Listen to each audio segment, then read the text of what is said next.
पालघर के जंगल में फुटबॉल खिलाड़ी का शव मिलने से हड़कंप मच गया। जंगल में मुंबई अंडर 16 फुटबॉल खिलाड़ी सागर सोती का पेड़ से लटका हुआ शव मिला। शुरुआती जांच में पुलिस ने इसे आत्महत्या का मामला बताया।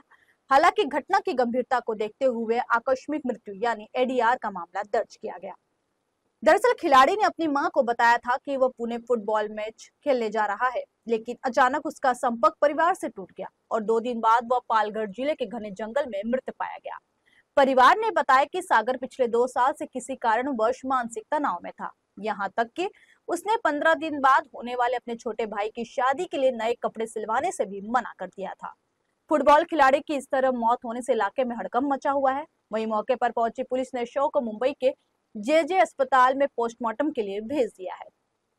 पुलिस के अनुसार पोस्टमार्टम रिपोर्ट आने के बाद ही मौत के वास्तविक कारणों का खुलासा हो सकेगा और उसके बाद ही आगे की कार्रवाई की जाएगी।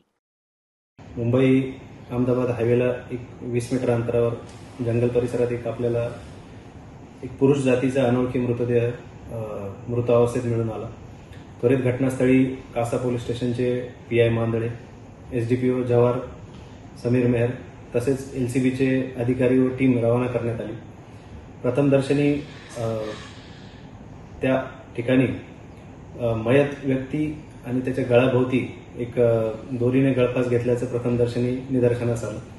आपण त्या सदर शव विच्छेदनासाठी जेजे रुग्णालय मुंबई येथे ते शव पाठवण्यात आलं आणि त्यांचा जो अंतिम अहवाल आहे तो अजून अप्राप्त आहे आणि मयताचा मोबाईल फोन सोबत असल्यामुळे त्याची आपल्याला ओळख प्राप्त झाली। तर मयताचं नाव सागर शैलेश सोरटी, वय 33 वर्ष, राहणार धोबी तलाव, आझाद मैदान, मुंबई असं आपल्याला निष्पन्न झालं। त्याची ओळख निष्पन्न करून त्याच्या नातेवाईकांना संपर्क करून त्यावरून आपण दिनांक 19/11/2025 रोजी म्हणजे दुसऱ्या दिवशी आपण अकस्मात मृत्यू कासा पोलीस स्टेशन येथे दाखल केलेला आहे। त्या गुन्ह्याची चौकशी व त्या अकस्मात मृत्यूची चौकशी पीएसआय पवार हे करत असून पुढील त्याच्या मृत्यूचं एक्झॅक्ट कारण व त्याचे काही घातपात वगैरे झाला आहे किंवा कसे याबाबत अधिक चौकशी सुरू आहे। सर, सदर मृत व्यक्ती ही एक खेळाडू असल्याची माहिती मिळते, त्याबद्दल कसं? प्रथमदर्शनी माहिती घेतली असता हा व्यक्ती फुटबॉल पूर्वी खेळत असायचा। अंडर-19 मध्ये त्यांनी काही वेळ फुटबॉल खेळलेला होता।